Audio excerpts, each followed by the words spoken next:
رسول اللہ صلی اللہ علیہ وسلم کا ارشاد گرامی ہے، لَيَكُونَنَّ مِنْ أُمَّتِي أَقْوَامٌ يَسْتَحِلُّونَ الْحِرَاءَ وَالْحَرِيرَ وَالْخَمْرَ وَالْمَعَازِفَ۔ میری امت میں ایسے لوگ ضرور آئیں گے جو زناکاری، ریشم کا لباس، شراب نوشی اور موسیقی کو حلال سمجھ لیں گے۔ ان چار چیزوں کو حلال سمجھنے سے مراد یہ ہے کہ حقیقت میں یہ حرام ہے، لیکن لوگ انہیں حلال تصور کر لیں گے گویا یہ حرام ہی نہیں۔ موسیقی کس قدر بری چیز ہے اس کا اندازہ آپ اس سے لگا سکتے ہیں کہ رسول اکرم صلی اللہ علیہ وسلم نے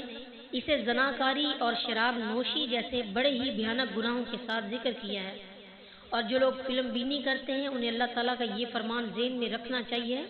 مسلمان مردوں کو حکم دو کہ اپنی نگاہیں نیچی رکھیں اور اپنی شرمگاہوں کی حفاظت کریں، یہی ان کے لیے پاکیزگی ہے، اور وہ جو کچھ کرتے ہیں اللہ تعالیٰ